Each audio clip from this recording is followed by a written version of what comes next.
नमस्कार class 12th Bihar board के students, कैसे हैं आप लोग? बच्चे बहुत अच्छे होंगे। तो आज हम जो है आगे स्टार्ट कर रहे हैं। आज हम टाइप्स ऑफ क्रिस्टलाइन सॉलिड के बारे में पढ़ेंगे। इस बैच में कैसा लग रहा है आपको? मजा आ रहा है ना? तो कमेंट में जरूर लिख के बताएंगे हाँ सर मजा आ रहा है। तो आज हम स्टार्ट करते हैं टाइप्स ऑफ क्रिस्टलाइन सॉलिड। तो हेडिंग लगा लीजिएगा बच्चों, टाइप्स ऑफ क्रिस्टलाइन सॉलिड। पूरा केमिस्ट्री का ना पाठ पुर्जा खोलने वाले हम लोग, ठीक है? तो बेहतरीन अंदाज में हम आपको केमिस्ट्री पढ़ाएंगे। फ्री में पूरा बैच यहां पर पढ़ाया जाएगा, एक भी रुपया नहीं लेंगे। उसके साथ साथ नोट्स भी, जैसे ये चैप्टर कंप्लीट होगा सॉलिड स्टेट, नोट्स हम आपको डाल देंगे। तो वहां से जाकर आप नोट्स डाउनलोड कर लेना और निकलवा लेना, ठीक है? हैंड रिटन नोट्स आपको मिलेगा, ठीक है? तो ये फायदा होने वाला है।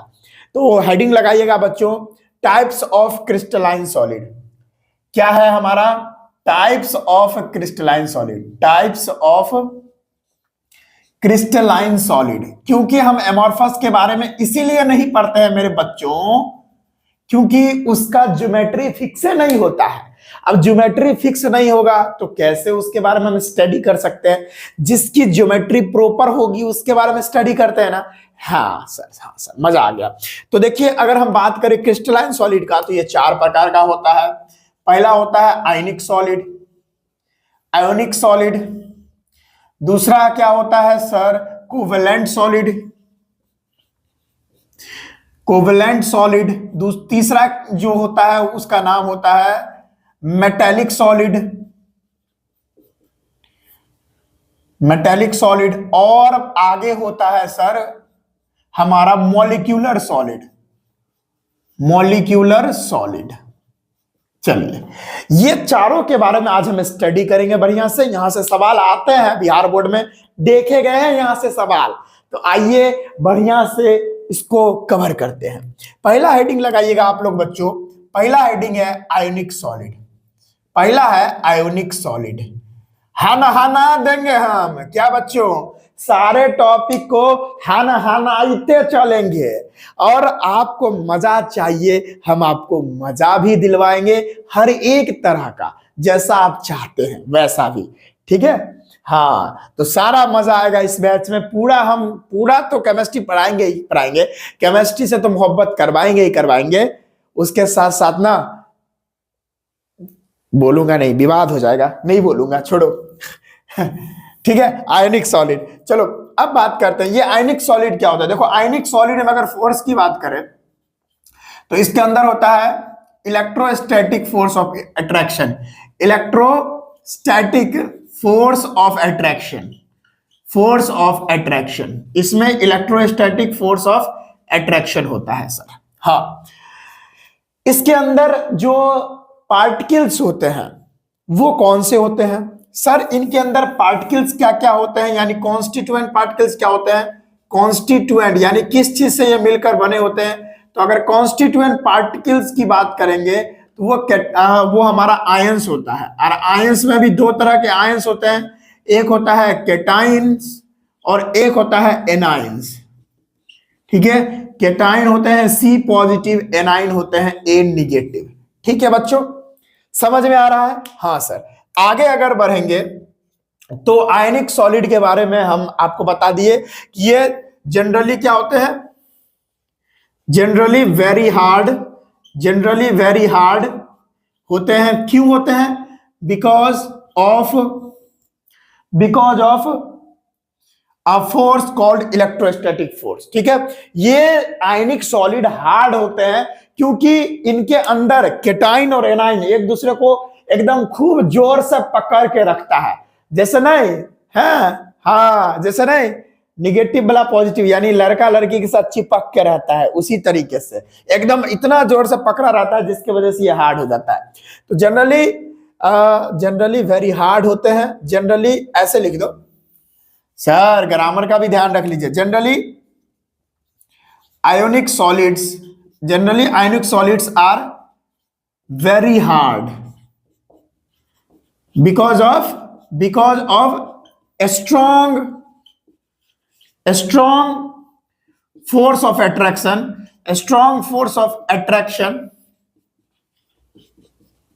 कॉल्ड इलेक्ट्रोस्टैटिक फोर्स, जो मैंने पहले ही बताया, called electrostatic force. Electrostatic force, इनके कारण जो होते हैं आयोनिक सॉलिड बहुत ही ज्यादा हार्ड होते हैं। लेकिन हार्ड तो होते हैं, लेकिन क्या होते हैं, ये जो है ना इलेक्ट्रिसिटी के क्या होते हैं, इलेक्ट्रिसिटी के गुड कंडक्टर होते हैं कि बैड कंडक्टर होते हैं। यहां से क्वेश्चन बहुत बार फंसा है बच्चों। देखो आयोनिक सॉलिड सॉलिड स्टेट में बैड कंडक्टर होते हैं, मैं लिखूंगा ionic solid are ionic solids are ionic solids are bad conductors, bad conductor in solid state, ठीक है, in solid state, but good conductor in but good conductor in but good conductor in a molten or aqueous state. ठीक है, कहने का मतलब है ionic solid bad conductor होते हैं सॉलिड स्टेट में, ठोस में, लेकिन जैसे वो लिक्विड फॉर्म में आ जाता है, मोल्टेन स्टेट में आ जाते हैं, पिघल जाते हैं, या उसको पानी में मिला दो आयोनिक सॉलिड को, जब वो घुल जाएंगे पूरा सॉल्यूशन बनेगा गुल गुल गुल गुल गुल, तो वो इलेक्ट्रिसिटी का गुड कंडक्टर होता है। मतलब मैं समझा देता हूं, मतलब अगर मैं बात करूं, ये मानो अगर Na, मतलब एग्जाम्पल में अगर हम बात करें NaCl ले लेते हैं, एग्जाम्पल में NaCl ले लेते हैं, मानो ये Na है, ठीक है, उसके बाद Cl है, फिर मानो Na है, फिर मानो Cl है, ठीक है, फिर मानो Cl है, फिर यहां पर क्या होगा, Na होगा, फिर यहां पे Cl होगा, फिर यहां पे Na होगा, ठीक है, फिर यहां Na होगा, फिर यहां Cl होगा, फिर यहां Na होगा, फिर यहां Cl होगा, ठीक है। हाँ सर समझ आ रहा है, बिल्कुल आ रहा है। ये अभी एक दूसरे से क्या हुआ है सर, ये अभी एक दूसरे से जुड़ा हुआ है, देख रहे हो, ये सभी एक दूसरे से, सर अभी एक दूसरे से जुड़े हुए हैं, एक दूसरे के बीच में इलेक्ट्रोस्टैटिक फोर्स ऑफ अट्रैक्शन है, अभी देख रहे हो सबके बीच में इलेक्ट्रोस्टैटिक फोर्स ऑफ अट्रैक्शन आपको दिख रहा होगा, बहुत ही अच्छा वाला, यानी अभी एक दूसरे में प्यार है बहुत ज्यादा, इसीलिए एक दूसरे को पकड़ के रखे हुए हैं, ठीक है। ये अभी सॉलिड स्टेट में, कौन से स्टेट में है सर, ये अभी सॉलिड स्टेट में है, जो कि ऐसा दिख रहा है, लेकिन जैसे ही इसमें हीट डालेंगे, जैसे ही इसको हीट करेंगे, जैसे ही ये पिघलेगा, जैसे ही ये पिघलेगा, जैसे ही इसको पिघलेगा, जब हीट डालेंगे तो यहां वाला इलेक्ट्रोस्टैटिक फोर्स, यहां सब वाला जो बॉन्ड देख रहे हैं, ये इलेक्ट्रोस्टैटिक फोर्स ऑफ जो है, ये अट्रैक्टिव फोर्स जो है, ये टूटेगा, हीट करने के बाद टूटेगा और ये हो जाएंगे फ्री। ये क्या हो जाएंगे, ये हो जाएंगे फ्री, NaCl, ठीक है, ये पूरे फ्री हो गए, Cl Na, ठीक है बच्चों ध्यान रखिएगा, ये हो गया NaCl सब फ्री हो गए। अब क्या हो गए, ये सारे फ्री हो गए और ये सारे क्या करेंगे, अब घूमेंगे, फ्री है ये। अब इसीलिए जो है ये इलेक्ट्रिसिटी के गुड कंडक्टर होते हैं, क्योंकि यहां पर ये फ्री हो गए, और अगर फ्री हो गए तो इलेक्ट्रिसिटी के गुड कंडक्टर होंगे। यहां पर क्या होता है, आयंस नॉट फ्री, यहां पर क्या होता है, आयंस आर नॉट फ्री, यहां पर आयंस फ्री नहीं है, लेकिन यहां पे क्या होते हैं, ions are free, ions are free, यहां पर फ्री है, इसीलिए यहां पर ये इलेक्ट्रिसिटी के बैड कंडक्टर, यहां पर गुड कंडक्टर, ठीक है, बहुत आसान है। हो सर मजा आ रहा है क्लास में, बिल्कुल मजा आएगा। तो सर इसका एग्जांपल खटाखट दे दीजिए, तो देखते हैं हम वीडियो सही से चल रहा है, वीडियो तो हनाहन चल रहा है। तो इसका एग्जांपल क्या होगा सर, बहुत सारा एग्जांपल है, लिख लीजिए। इसका एग्जांपल होगा NaCl, और सर NaCl, KCl, RbCl, ठीक है, और भी सर बताइए ZnCl2, CaCl2 etc, ये सारा आयनिक सॉलिड है, ठीक है, ये सारे आयोनिक सॉलिड है। फटाफट नोट करिएगा, हम साइड हो लेते हैं, फटाफट नोट करिएगा।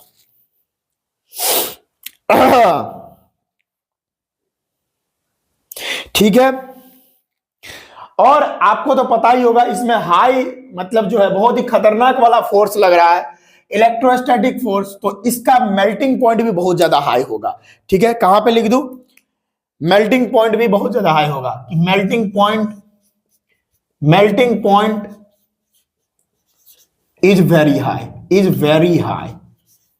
NaCl का मेल्टिंग पॉइंट 850 डिग्री सेल्सियस है लगभग। नमक को आप कितना भी कोशिश करोगे उसको पिघलाने का, जल्दी नहीं पिघलता है, याद रखिएगा ये। हाँ, लेकिन नमक को पानी में मिला दीजिएगा, टनटना के वो घुल जाएगा। ठीक है, हाँ, ये बात याद रखिएगा। इसको अब मिटाते हैं, फटाफट नोट करिए, फिर हम आगे बात करते हैं। चलिए, बहुत ही बढ़िया बच्चों, नोट कर लिया है। फिर अब हम बात करते हैं कोवेलेंट सॉलिड की। ये मिटा दे बच्चों, हाँ सर मिटा दीजिए। अब कोवेलेंट सॉलिड की बात करेंगे। अब हम बात करेंगे बहुत ही ज्यादा इंपॉर्टेंट कोवेलेंट सॉलिड। ठीक है सर, मजा आ रहा है क्लास में? बिल्कुल मजा आ रहा है सर, खूब मजेदार तरीके से आपको क्लास करवाएंगे ताकि आपको बोरिंग ना फील हो। पूरा कंटेंट यहां पे पढ़ाने वाला हूं, तो बिल्कुल भी टेंशन ना लीजिए आप। ठीक है, पूरा फ्री में रगड़ेंगे। ठीक है, चलिए बच्चों, नोट्स बनाते रहिएगा। अगर जो बच्चे नोट्स नहीं बना रहे हैं तो गड़बड़ हो जाएगा उनके लिए। ठीक है, अगर जो बच्चे हैंड रिटन नोट्स चाहते हैं तो उनको मिल जाएगा, लेकिन चैप्टर कंप्लीट होने के बाद में आपको वो नोट्स देखने को मिलेंगे, ये बात याद रखिए। ठीक है, चलिए आगे बात करें। अब बात करते हैं कोवेलेंट सॉलिड की। कोवेलेंट सॉलिड क्या होता है, ध्यान से देखिएगा, समझिएगा।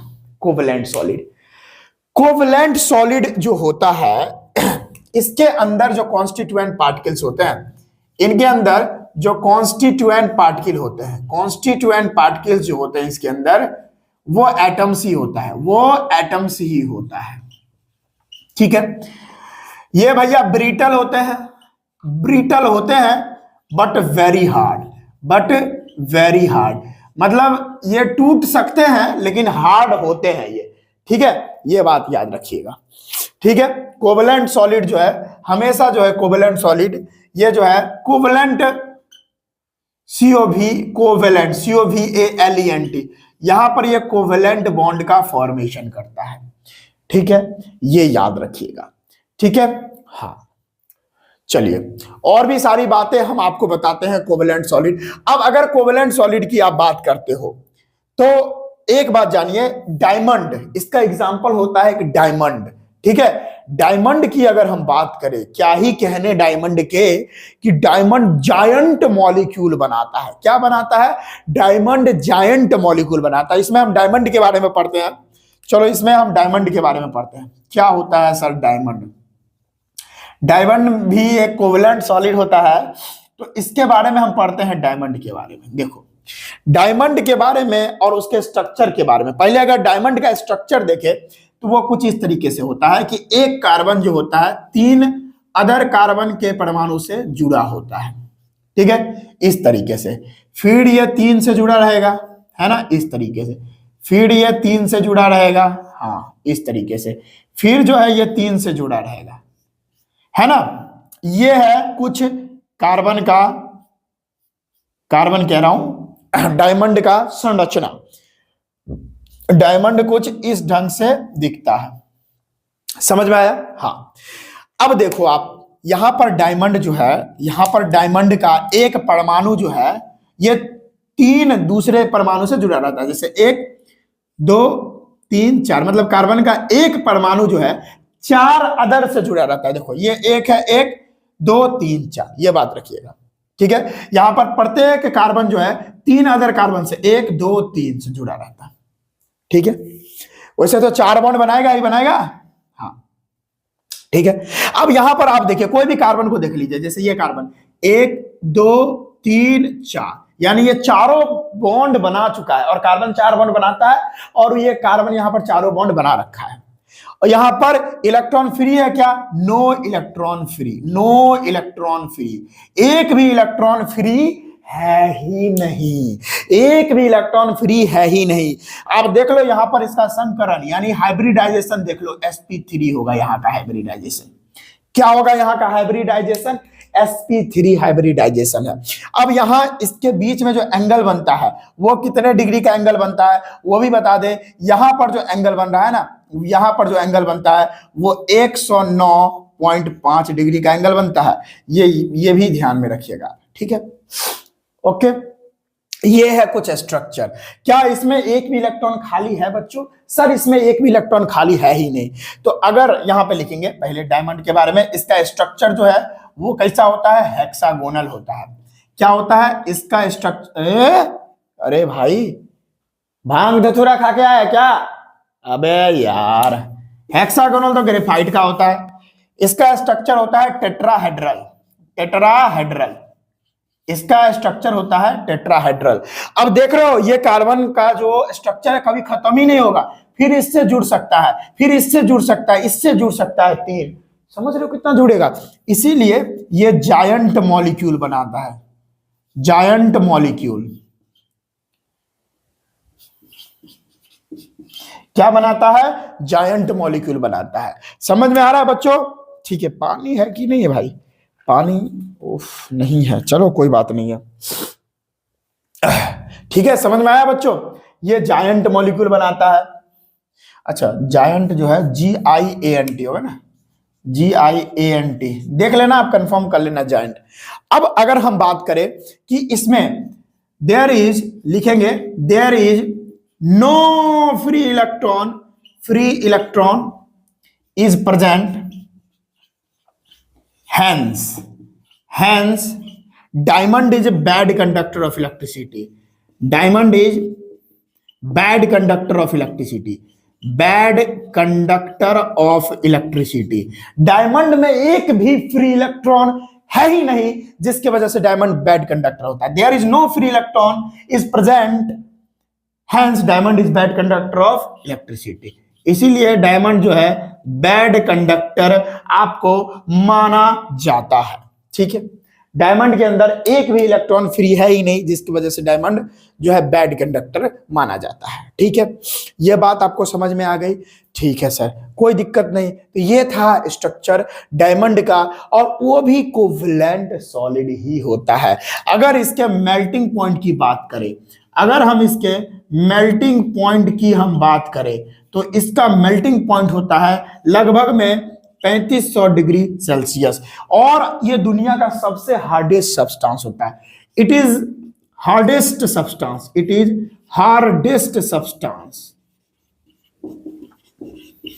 In the world. जो भी समझ लो, ये सबसे हार्डेस्ट सब्सटेंस माना जाता है, ये भी याद रखिए, ठीक है। कोवैलेंट सॉलिड में एक बात और लिखिएगा यहां पर कि कोवैलेंट सॉलिड जो होता है it is dissolved in non polar substances. ये जो है नॉन पोलर में ही घुलेगा। एग्जांपल, ये जो है बेंजीन में घुल सकता है, ठीक है। ये जो है आपको कार्बन डाइसल्फाइड में घुल सकता है। ये सारे चीजों में हमारा कोवैलेंट सॉलिड घुलेगा, but they are not soluble, या they are not dissolved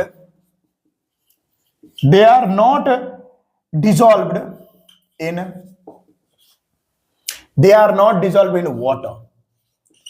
water में डिसॉल्व नहीं होगा, ठीक है बच्चों। इसको भी नोट करिए।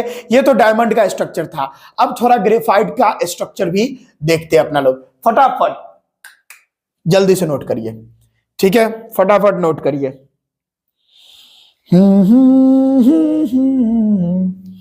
फटाफट नोट करिए बच्चों, फिर आगे बात करते हैं। थोड़ा ग्रेफाइट का भी स्ट्रक्चर देख लेंगे अपना लोग, ठीक है। चलिए बच्चों, मजा आ रहा है? सर मजा तो आ ही रहा है ना। चलिए,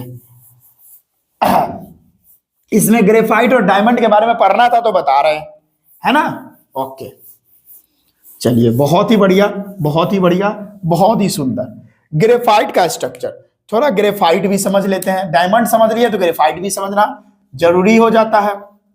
ग्रेफाइट। देखो भाई, ग्रेफाइट का स्ट्रक्चर अगर बनाए तो ये मस्त स्ट्रक्चर बनता है। इधर बना देता हूं मैं, ग्रेफाइट का स्ट्रक्चर इधर बना देता हूं। ये 3 गो डॉट इधर, ये 3 गो डॉट यहां पे, मजा आएगा तब ना। ये इधर, ये इधर, ये ऐसे, ये ऐसे, ये ऐसे और ये ऐसे। ठीक है, थोड़ा इधर बनना चाहिए, तो चलो मैं भी बना लेता हूं, यहां पे बना लेते हैं तब सही रहेगा। ये रहा। ठीक है, ये ग्रेफाइट का एक सीट बन गया। दूसरा सीट बना लेते हैं सर, ये ऐसे बन जाएगा। फिर इसके जस्ट सामने ये ग्रेफाइट बनाने का मस्त ट्रिक है। ये इससे जुड़ेगा, ये इससे जुड़ेगा, ये वाला इससे, ये वाला इससे, इससे और ये इससे। ठीक है, थोड़ा गड़बड़ हुआ क्या? हाँ, ये वाला सर थोड़ा गड़बड़ा गया आपका, ये थोड़ा नीचे डाल दीजिए। अब थोड़ा हद तक सही हो गया। चलिए, एक यहां बना दो, पीछे साइड से दिखेगा। हाँ, चलो ठीक है। अब भाई इसको यहां से कनेक्ट करो। देखिए, ग्रेफाइट का स्ट्रक्चर जिनको नहीं आता है ऐसे बना सकते हो आप। ठीक है, ऐसे आप बना सकते हो ग्रेफाइट का स्ट्रक्चर। हो सर, मजा आ रहा है। ठीक है, अभी ना जाओ छोड़ कर कि दिल। ये देखो, ऐसे ऐसे जोड़ दो सबको। ठीक है ना, मजा आ रहा है। चलो चलो, कितना मस्त तरीके से बन रहा है ग्रेफाइट का स्ट्रक्चर। आप भी देख रहे होंगे और हम भी देख रहे हैं।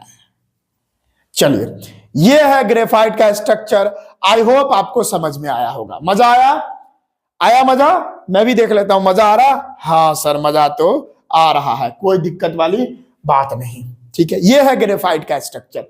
अब इसमें यहां यहां पॉइंट पर कार्बन है, ये सब पॉइंट पर कार्बन है, ये सर कार्बन है। ये जितना भी आपको डॉट डॉट दिख रहा है ये सब कार्बन है। ठीक है ना, ये सब कार्बन है, ये सारा कार्बन है, ये कार्बन है। अब देखो यहां पर कार्बन कितना बॉन्ड बना रखा है सर, एक बॉन्ड इधर, एक बॉन्ड इधर, एक बॉन्ड इधर, यानी ये वाला पहला नंबर वाला कार्बन 3 बॉन्ड बना रखा है। ठीक है, हर एक कार्बन को देखो 3-3 बॉन्ड बना रखा है। अगर 3 बॉन्ड बना रखा है तो इसका हाइब्रिडाइजेशन sp2 होगा, हाइब्रिडाइजेशन sp2 होगा। अगर 4 बॉन्ड बना रहा था तो हाइब्रिडाइजेशन sp3, 3 बॉन्ड बना रहा है तो हाइब्रिडाइजेशन sp2, और अगर 2 बॉन्ड बनेगा तो हाइब्रिडाइजेशन sp होगा। ठीक है, तो यहां का हाइब्रिडाइजेशन sp है। यहां से लेकर यहां तक का जो डिस्टेंस होता है 141 पिकोमीटर के बराबर होता है। ठीक है, चलो जानकारी के लिए मैं बता दिया। अब देख रहे हो 3 ही बॉन्ड बना रहा है, मतलब कार्बन यहां पर 1 इलेक्ट्रॉन खाली छोड़े हुए है, 1 इलेक्ट्रॉन इसका फ्री है, 1 इलेक्ट्रॉन यहां पे फ्री है। देख रहा है, 1 electron is free in each carbon, in each carbon, in each carbon atom. हर एक कार्बन एटम में 1-1 इलेक्ट्रॉन फ्री है। इसीलिए ग्रेफाइट जो है गुड कंडक्टर ऑफ इलेक्ट्रिसिटी बन जाता है। हाँ सर, मजा आ गया।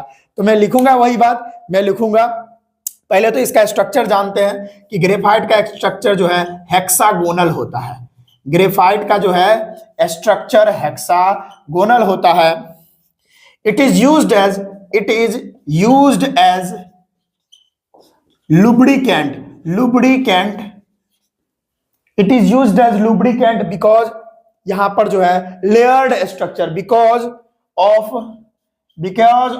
its layered structure. Layered structure, ये लेयर्ड में है जिसके वजह से ये जो है लुब्रिकेंट ऑयल में बनाता है और स्लिपरी बना देता है। बड़े बड़े जो हाई टेम्परेचर पर जो मशीन चलते हैं उसमें ये लुब्रिकेंट के जगह पे इसका यूज किया जाता है ताकि वो घिसते नहीं है, अधिक वो हाई टेम्परेचर पर भी वो घिसते नहीं है। इसीलिए ग्रेफाइट का स्ट्रक्चर जो है वहां पर हेल्पफुल होता है, क्योंकि ये लेयर्ड स्ट्रक्चर है जिसकी वजह से ये घिस नहीं पाता है। वो जो मशीन्स होते हैं वो घिसते नहीं है। फ्रिक्शन को मिनिमाइज करने के लिए एज अ लुब्रिकेंट ऑयल इसका ग्रेफाइट का इस्तेमाल किया जाता है, ताकि ये जो है फ्रिक्शन लेस बना दे, ज्यादा फ्रिक्शन वहां पर अप्लाई ना हो पाए। ठीक है बच्चों, समझ में आ रहा होगा? हाँ सर, कोई दिक्कत नहीं है। यहां पर जो देख रहे हो ये सब जो है ये पाई बॉन्ड बना है। वीक वैंडरवाल फोर्स, यहां पर जो एक फोर्स लगता है इन दोनों लेयर्ड के बीच में, जो फोर्स लगता है उसको वीक वैंडरवाल फोर्स बोलते हैं। हम यहां पे लिख देते हैं वीक वैंडरवाल। वीक वैंडरवाल फोर्स यहां पर काम करता है। ये दोनों लेयर के बीच में जो फोर्स लगता है उसको वीक वैंडरवाल फोर्स कहते हैं बच्चों। ठीक है, अब यहां पर लिखेंगे due to one free electron present in graphite, ठीक है, because of one free electron present in graphite structure, hence graphite is a good conductor of electricity. Hence graphite is good conductor of electricity. ठीक है बच्चों, समझ में आ गया? एक electron खाली होने की वजह से graphite good conductor of electricity बन जाता है बच्चों। चलिए, ये ग्रेफाइट का स्ट्रक्चर था, फटाफट नोट करिए, फटाफट, फिर हम आगे बढ़ते हैं। ठीक है, चलिए आगे बढ़ते हैं। तब मेटालिक सॉलिड के बारे में हम पढ़ेंगे मजाक तरीके से। वीडियो चल रहा है ना? एक बार मैं चेक कर लूं जरा। हाँ यार, वीडियो तो बहुत अच्छा चल रहा है, कोई टेंशन वाली बात नहीं, मजेदार तरीके से चल रहा है। चलिए कोई बात नहीं है, ठीक है। हाँ, अभी ना जाओ छोड़ कर कि दिल अभी भरा नहीं। वाह, बहुत बढ़िया, आगे बढ़े। चलिए, अब हमारा कोवेलेंट सॉलिड भी कंप्लीट हो चुका है। अब हम बात करते हैं, है ना, अच्छा, जनरली जो होता है ना, अगर कोवेलेंट सॉलिड की बात करें तो जनरली ये बैड कंडक्टर ऑफ इलेक्ट्रिसिटी होता है। ये तो ग्रेफाइट एक्सेप्शनल केस था। मोस्ट ऑफ द जो कोवेलेंट सॉलिड होते हैं वो बैड कंडक्टर माने जाते हैं इलेक्ट्रिसिटी के। ठीक है, ये बात याद रखिएगा, भूलिएगा नहीं बच्चों। हाँ, भूलना नहीं है। अब हम पढ़ते हैं आगे बहुत ही इंपॉर्टेंट मेटालिक सॉलिड के बारे में। किसके बारे में सर? मेटालिक सॉलिड के बारे में अब हम लोग अध्ययन करेंगे, पढ़ेंगे, समझेंगे।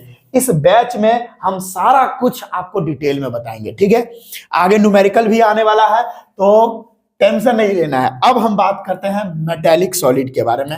हेडिंग लगाइए मेटालिक सॉलिड। मेटालिक सॉलिड क्या होता है बच्चों? ये मेटालिक सॉलिड बताइए। अरे मेटालिक सॉलिड क्या होता है? इसके अगर कॉन्स्टिट्यूएंट पार्टिकल्स की बात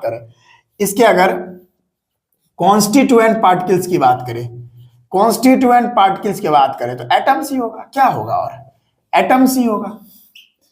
इसका कॉन्स्टिट्यूएंट पार्टिकल्स एटम्स ही होगा। और एटम किस चीज का एटम होगा? मेटल का एटम होगा। ठीक है, इसके बीच में फोर्स कौन सा होगा? यानी इसमें कौन सा फोर्स लगा हुआ था? मेटालिक फोर्स यानी मेटालिक बॉन्ड बनता है, उसके बीच में मेटालिक बॉन्ड वाला फोर्स होगा। आसान है। जितने भी मेटल्स होते हैं, metals are highly electropositive. Metals जो होते हैं हाईली इलेक्ट्रोपॉजिटिव होते हैं, and hence it lose its valence shell electron। मतलब कहने का यह है कि मेटल्स होते हैं हाईली इलेक्ट्रोपॉजिटिव होते हैं, मतलब तुरंत अपना इलेक्ट्रॉन बाहर निकाल सकते हैं, तुरंत अपना इलेक्ट्रॉन लॉस कर सकते हैं। हाईली इलेक्ट्रोपॉजिटिव होने के कारण वो तुरंत जो है अपना वैलेंस सेल का इलेक्ट्रॉन लॉस कर देता है। जैसे अगर हम एग्जांपल बात करें आयरन की, Fe की बात करें, Fe इसका इलेक्ट्रॉनिक कॉन्फ़िगरेशन होता है Ar, यहां तक आर्गन का हो गया, उसके बाद होता है 4s2 3d6 हो गया। ओके, ये जो है ना वैलेंस सेल हमारा, ये मतलब ये लास्ट वाला सेल ये है, और ये जो है ये पेन अल्टीमेट सेल है। इस सेल को बोलते हैं डी वाला 3D6 को यहां पर बोलते हैं penultimate shell. Penultimate shell. Sir penultimate shell क्या होता है? जो आउटर मोस्ट सेल होता है ना, उसके एक सेल पहले वाला, क्या बोला, जो किसी एटम के आउटर मोस्ट सेल है उस सेल के पहले वाला सेल, एक पहले वाला सेल पेन अल्टीमेट सेल। यह है हमारा वैलेंस सेल, यह है हमारा वैलेंस सेल यानी outermost shell. Valence shell हमारा ये बन जाता है। ठीक है, ओके सर, समझ में आया। देखो अब आगे क्या होगा, यानी ये जो है ना, ये इलेक्ट्रॉन, ये अपना वैलेंस सेल वाला इलेक्ट्रॉन और ये वाला इलेक्ट्रॉन दोनों क्या कर देता है, लॉस करता है। अब देखो, और यहां पर कर्नल के बारे में भी बहुत इंपॉर्टेंट बातें मैं आपको समझा रहा हूं। मेटेलिक सॉलिड के अंदर का थोड़ा, यानी लोहा यानी आयरन के अंदर में क्या स्ट्रक्चर है, थोड़ा मैं वो समझाता हूं। देखो होता क्या है, देखते रहो आप। ये है हमारा Fe, ये है हमारा Fe, ये है हमारा Fe। अब ये Fe है क्या, अभी मैं बता रहा हूं आपको। ये है हमारा Fe, ठीक है। फिर ये है हमारा Fe, फिर ये है हमारा Fe और ये है हमारा Fe। Fe के आउटर मोस्ट में 6 इलेक्ट्रॉन, 6 और ये 2, 8 इलेक्ट्रॉन मान लेते हैं, ठीक है। चलो अब ये 8वां इलेक्ट्रॉन, ये जो है इसके चारों ओर होगा, 1 2 3 4 5 6 7 8। सिमिलरली यहां भी 1 2 3 4 5 6 7 8, यहां भी वही 1 2 3 4 5 6 7 8। सिमिलरली वहां भी 1 2 3। अरे सर क्या टाइम पास कर रहे हो, चलो कोई बात नहीं, जल्दी जल्दी कर देता हूं।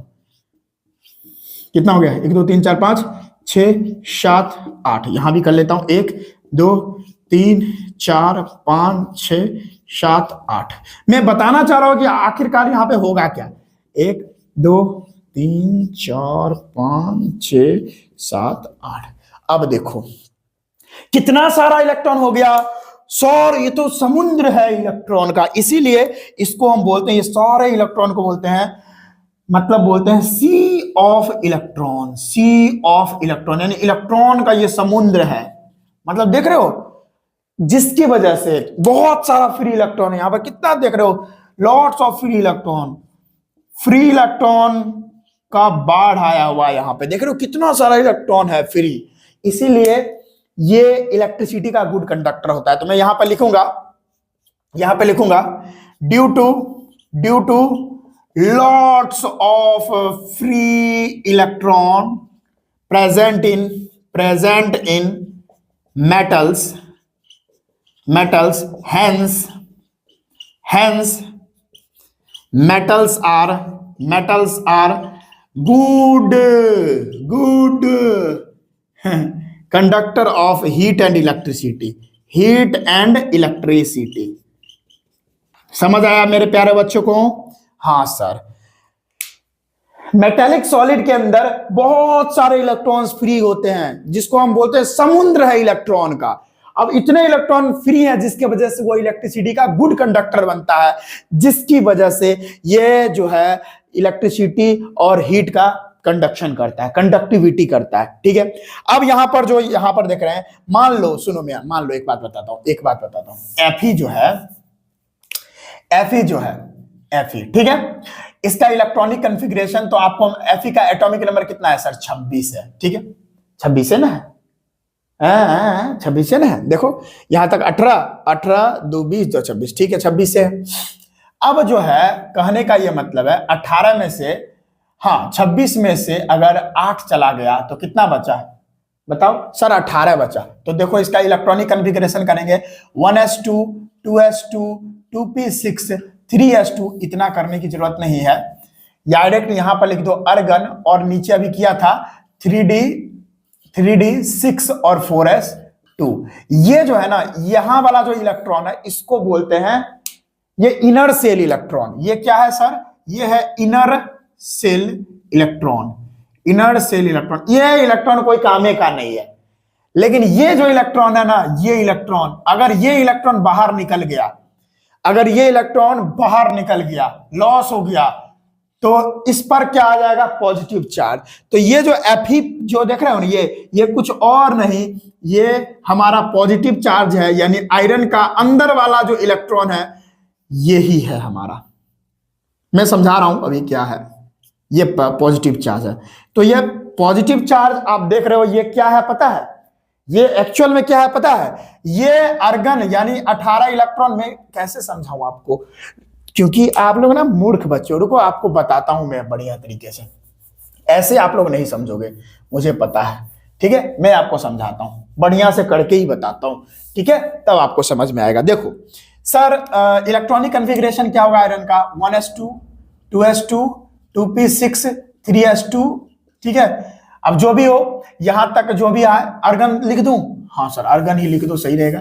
तो अर्गन, अर्गन हो गया, उसके बाद क्या होगा 3d6 4s2, ठीक है, यहां इतना दूर तक अर्गन तक हो गया, तो इलेक्ट्रॉन कितना होगा, 18 इलेक्ट्रॉन होगा। हम किसका कर रहे हैं, Fe का कर रहे हैं, ठीक है। अब ये तो लॉस हो गया सर, हाँ ये इलेक्ट्रॉन लॉस हो गया। तो Fe के अंदर मान लो ये Fe का एटम है ना, ये Fe का एटम है, इसमें आपका 8 इलेक्ट्रॉन बाहर निकल गया, तो इस पर कैसा चार्ज आ जाएगा, 8 इलेक्ट्रॉन बाहर निकला, तो इसके अंदर प्रोटॉन तो है ना, हाँ सर प्रोटॉन है। तो इस एटम के अंदर प्रोटॉन कितना है सर, इस एटम के अंदर प्रोटॉन तो कभी भी लॉस नहीं होगा सर।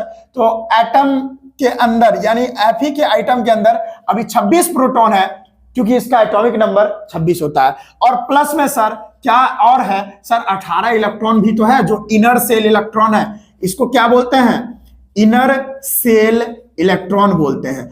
तो ये पॉजिटिव चार्ज जो आपको बीचों बीच नजर आ रहा है, उसके अंदर क्या है, 26 प्रोटॉन है एंड 18 इलेक्ट्रॉन है, यानी इसी को कर्नल बोलते हैं। ये जो आपको चीज देख रहा है, यही दिख रहा है, ये कर्नल है। इस पर जो है पूरा पॉजिटिव चार्ज होगा और हाईली पॉजिटिव चार्ज होगा इस पर, ठीक है, हाईली पॉजिटिव चार्ज है। अब ये कर्नल है, ठीक है, इसको क्या बोलते हैं, कर्नल, कर्नल, ये कर्नल है, ठीक है, ये बात समझ। अब कुछ पॉइंट और लिखो, ये बहुत इंपॉर्टेंट पॉइंट बता रहा हूं, बोर्ड एग्जाम में बहुत पूछा जाता है कि when we heat metallic solid, when we heat metallic solid,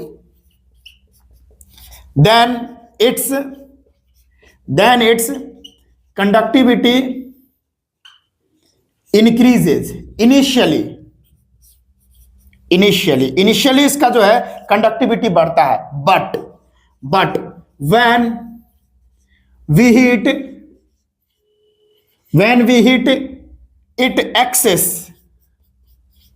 then its conductivity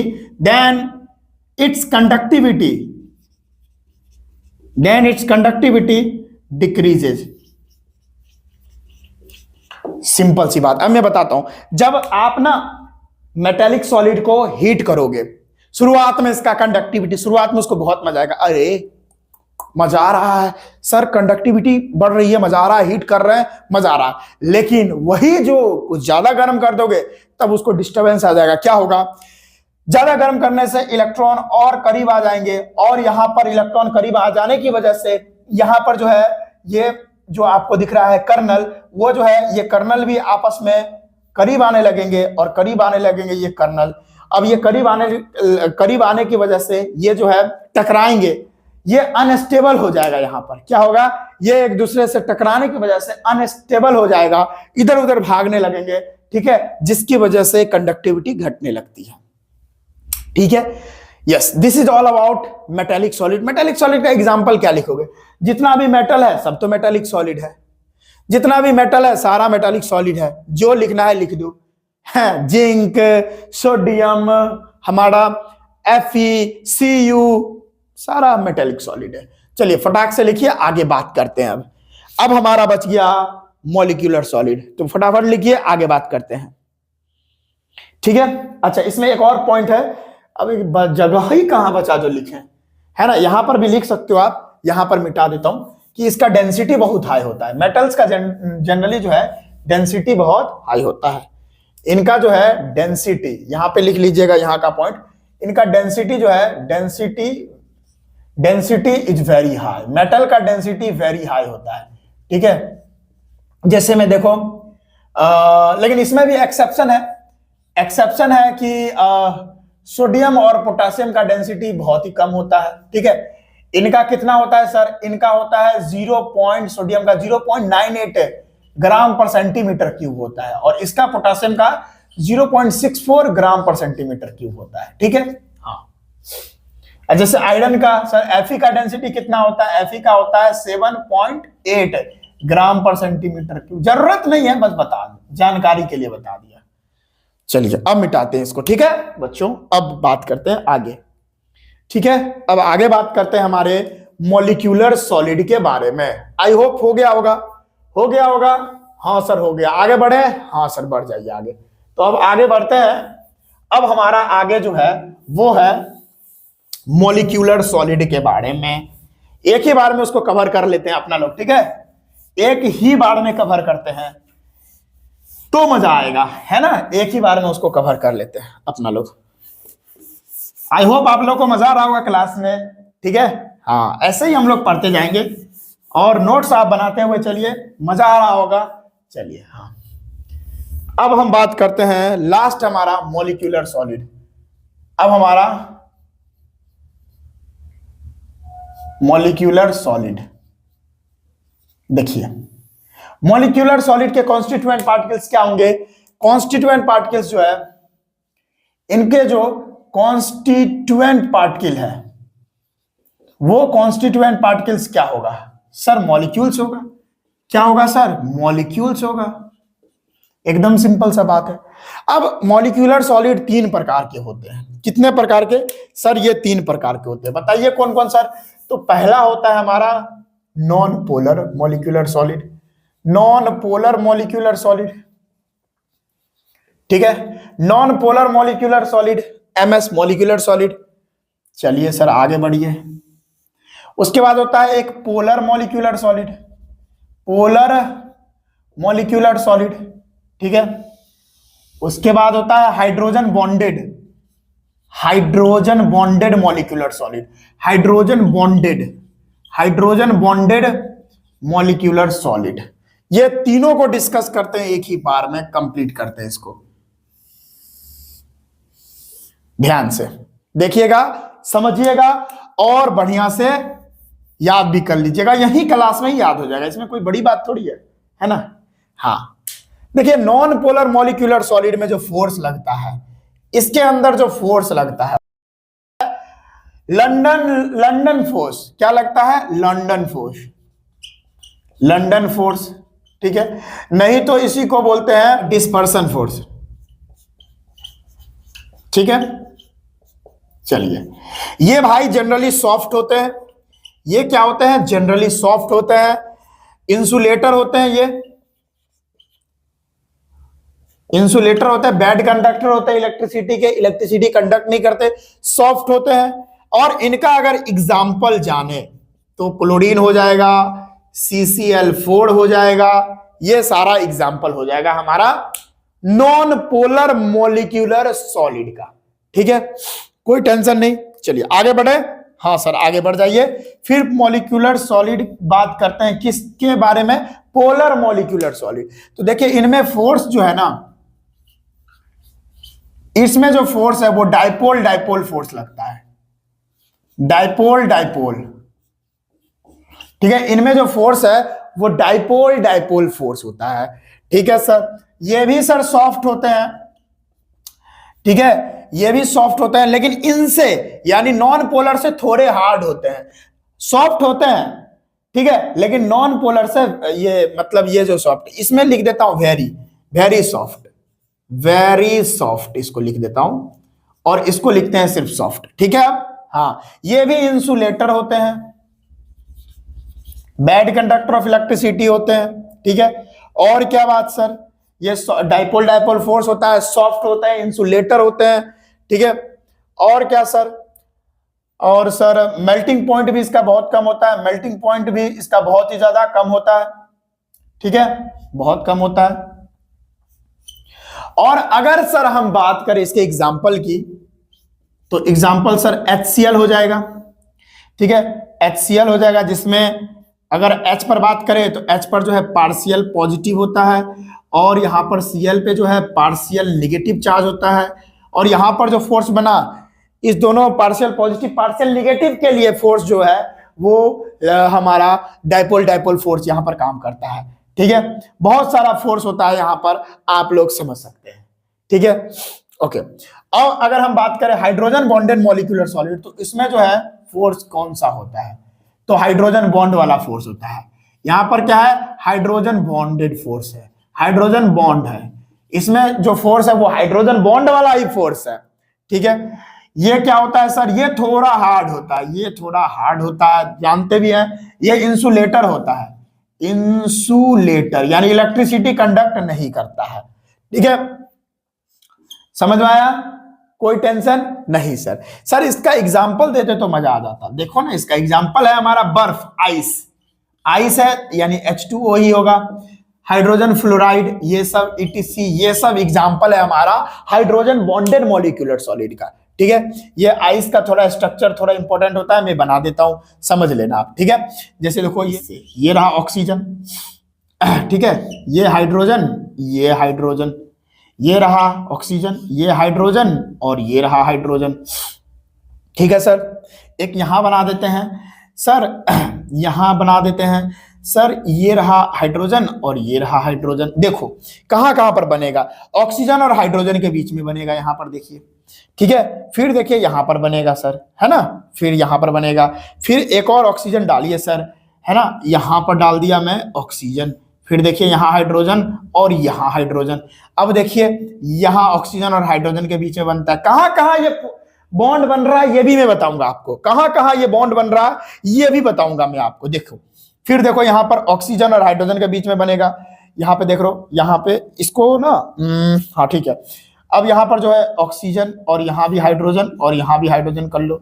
देखो यहाँ पर फोर्स बन गया, मतलब यहाँ पर बॉन्ड बना, यहाँ पर बॉन्ड बन गया, ये बात होती है। तो यहां पर आप देख पा रहे हो कि यहां पर जो बॉन्ड बना हुआ है यही है हाइड्रोजन बॉन्ड, यही है हाइड्रोजन बॉन्ड। बनता किस किस के बीच में है? देखो यहां पर मैं लिख देता हूं, यहां पर मैं लिख देता हूं हाइड्रोजन बॉन्ड इज फॉर्म्ड, किन किन के साथ बन सकता है? ये हाइड्रोजन बॉन्ड जो है ना, ये हाइड्रोजन बॉन्ड है। H बॉन्ड जो है आपको किन किन के बीच में देखने को मिलेगा? फोन, FON के बीच में ये बॉन्ड बनता है। F का मतलब है फ्लोरीन, फ्लोरीन, O का मतलब है ऑक्सीजन, और N का मतलब है नाइट्रोजन। इन सभी के बीच में ये बॉन्ड आपको देखने को मिलेगा। तो अभी देख रहे हैं हाइड्रोजन और ऑक्सीजन के बीच में बॉन्ड बन रहा है, तो यहां पर आप समझ सकते हो। ठीक है, यहां पर आप समझ सकते हो कि हाइड्रोजन और ऑक्सीजन के बीच में जो बॉन्ड बना वो हाइड्रोजन बॉन्ड है। ठीक है, थोड़ा हार्ड होता है, देखते हैं ना बर्फ को आप फैट से मारिएगा तो आप ही को चोट लगा, मतलब हार्ड होता है। ठीक है, ये बात समझ लीजिए। चलिए इसको नोट करिए। तो हाइड्रोजन बॉन्ड जो है ना, FON, फ्लोरीन, ऑक्सीजन और नाइट्रोजन के बीच में ही बनता है, ये याद रखिएगा। ठीक है, फटाफट नोट करिए। ठीक है, अच्छा सर एग्जाम्पल तो लीजिए ना, अरे इसमें और भी डाल दीजिए, इसमें और भी होता है, ऐसा नहीं। सल्फर डाइऑक्साइड है, कार्बन डाइऑक्साइड है, इसमें कार्बन, ये क्लोरीन है, CCl4 है, इसमें हाइड्रोजन फ्लोराइड, ये सब दे ही दिए। चलिए नोट करिए, नोट करिए, फिर बात करते हैं। ठीक है, क्लोरीन है तो ब्रोमीन भी डाल सकते हैं आप, यहां पर कोई दिक्कत नहीं है। यहां पर आप क्लोरीन है, ब्रोमीन है, आयोडीन डाल दीजिए, आयोडीन डाल दीजिए, ETC, ये सारा एग्जाम्पल होगा। नॉन पोलर का, पोलर का दे ही दिया, HCl, SO2, CO2, ये हमारा ice, HF, hydrogen fluoride, HBr, ये सब एग्जाम्पल होगा हाइड्रोजन बॉन्डेड मॉलिक्यूलर सॉलिड का। फटाफट नोट करिए। और आज के इस वीडियो में बस हम इतना ही रखते हैं। मजा आ गया होगा आज के इस क्लास में आपको। चलिए आई होप आपने इस लेक्चर को बढ़िया से पढ़ा है। मिलते हैं अगले वीडियो में। आज के इस वीडियो में बस इतना ही। आई होप आपने इसका स्क्रीनशॉट कर लिया होगा। चलिए मिलते हैं अगले वीडियो में। इस तरह से इस क्लास में बने रहिए, एनर्जेटिक रहें और नोट्स बनाते हुए चले। ठीक है, अगर कोई कारण से नोट्स नहीं बना तो हाँ, आपको नोट्स हैंड रिटन मिल जाएगा, लेकिन नोट्स डेली बनाइए। अपना नोट्स हमेशा बेस्ट माना जाता है। ठीक है, चलिए मिलते हैं अगले वीडियो में। जय हिंद, राधे राधे।